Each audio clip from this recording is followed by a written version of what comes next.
Jai Hind students, welcome in our online classes SRPS Basti. Today we will start the third chapter,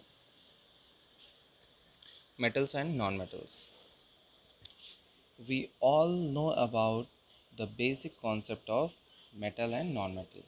elements को metals और non-metals में divide किया गया क्योंकि इनकी प्रॉपर्टीज़ डिफरेंट होती हैं और इनमें काफ़ी डिफरेंसेस होते हैं इनके लुक्स में, इनके यानी अपीयरेंस में और इनकी केमिकल प्रॉपर्टी फिजिकल प्रॉपर्टीज़ में डिफरेंस होने की वजह से इन्हें कैटेगराइज किया गया और इन्हें सेपरेट किया गया डिफरेंट एलिमेंट्स को।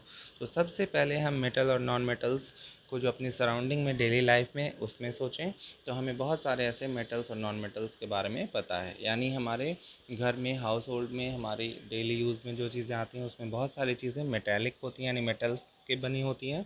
और अब हमें देखना है कि नॉन मेटल्स कौन सी चीज़ें होती हैं। नॉन मेटल की चीज़ों में सबसे पहली चीज़ जो आपके दिमाग में आती है, जो आपके सराउंडिंग में है, वो है carbon. Carbon, oxygen and nitrogen are non metals and sodium, potassium with iron, tin, silver, gold, all are metals. Okay, तो सबसे पहली चीज़ आपके माइंड में ये आती है। What purpose did you think that while category element as metal and non-metal? इनको categorise करने का रीज़न मैंने आपको बताया कि इनमें बहुत सारे डिफरेंसेस हैं, यानी इनकी प्रॉपर्टीज़ डिफर करती हैं।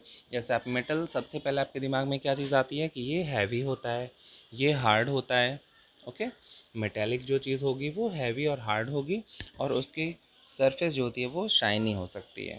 ओके, और नॉन मेटल जो चीज़ होती है जैसे कार्बन, आप जानते हैं कार्बन को जनरली आप पहली चीज़ में क्या जानते हैं कि वो किस फॉर्म में होता है। कार्बन कोल जैसे कि कोयला होता है, या फिर कार्बन पाउडर जैसे ग्रेफाइट पेंसिल की लीड होती है जो वो ग्रेफाइट की होती है, उस फॉर्म में जानते हैं। ऑक्सीजन नाइट्रोजन दोनों को गैसियस फॉर्म में जानते हैं। ओके, अब हम बात करेंगे फिजिकल प्रॉपर्टीज़ में। सबसे पहले आप आ जाएंगे, फर्स्ट पॉइंट आप जो नोट करेंगे अपनी कॉपी में वो क्या है, that metallic lustre. Metallic lustre का मतलब होता है कि जो शाइनिंग होती है मेटल की कि वो शाइन करती है उसकी surface. In pure state generally all metals have a shining surface, यानी मेटल्स में शाइनिंग सरफेस की प्रेजेंस को हम कहते हैं उसका मेटालिक लस्टर। ओके, जो कि नॉन मेटल में चीज़ नहीं होगी। यानी मेटल और नॉन मेटल में डिफरेंस होते हैं कि वो दोनों एक दूसरे से अपोजिट होते हैं। तो पहला पॉइंट आपको ये लिखना है। ओके, और आप अपने सराउंडिंग में बहुत सारी ऐसी चीज़ों को जानते हैं जो आपके घर में मेटल की चीज़ें होंगी, तो आप उससे भी ऑब्जर्व कर सकते हैं कि उसकी शाइनी सरफेस होगी। जैसे एल्युमिनियम भी मेटल होता है। ओके, नेक्स्ट इज़ आपको ये चीज़ें लिखनी है कि मेटल की डेंसिटी हाई होती है, जैसे आयरन एग्जाम्पल है। फिर प्लैटिनम, टिन, गोल्ड, सिल्वर, ये सारे मेटल्स हैं। हार्ड सरफेस होगी इनकी भी और शाइनी सरफेस होती है। Okay, next is ductile and malleable. Ductile and malleable का मतलब होता है जिसको हम खींचकर जिसको तार बना सकते हैं, स्ट्रेच करेंगे तो वो थिन वायर में कन्वर्ट हो सकता है।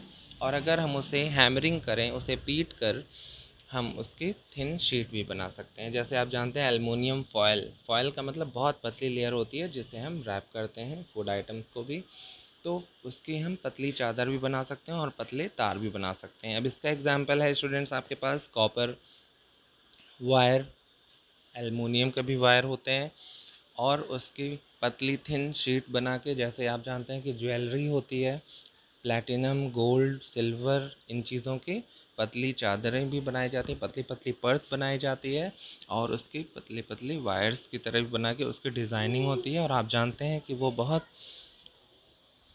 फाइन डिज़ाइनिंग भी होती है उसकी। ये रीज़न है कि वो मैलिएबल एंड डक्टाइल होते हैं। बॉक्सेस जो बनते हैं बड़े बड़े वो किसके होते हैं, टिन। टिन का मतलब SN होता है उसका सिंबल, तो टिन के बॉक्सेस भी बनते हैं। तो ये सारे मेटल आप एग्जांपल्स में लिख सकते हैं। इनकी प्रॉपर्टीज़ है मैलिएबल एंड डक्टाइल। ओके, पहले आपको ये सारी प्रॉपर्टीज़ लिखनी है, हाई डेंसिटी, शाइनी सरफेस यानी metallic cluster, malleable and ductile. और एक प्रॉपर्टी नॉन मेटल की जो डिफरेंट है, जो आपको सुनने में समझ में आती है, वो है ब्रिटल इन नेचर। ब्रिटल का मतलब होता है जिसे हम हैमरिंग करें, अगर हैमर उस पर हैमरिंग करेंगे, हल्के से हैमर से मारेंगे तो वो क्या होगा, उस पर वो टूट जाता है। सॉलिड फॉर्म में होगा तो वो फिर पाउडर्ड फॉर्म में कन्वर्ट हो जाता है। ओके, ब्रिटल इन नेचर इसे बोलते हैं। तो ऐसी चीज़ें, और नॉन मेटल्स जो हैं वो शाइनी सरफेस नहीं होती उनकी जनरली।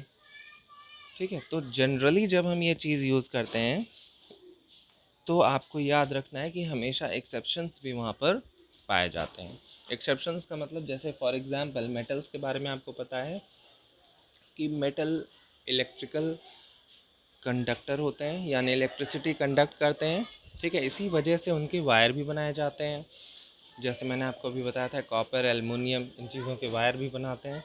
तो वायर तभी बनाए जाते हैं जब वो इलेक्ट्रिसिटी कंडक्ट करते हैं। और नॉन मेटल्स इलेक्ट्रिसिटी कंडक्ट नहीं करते जनरली।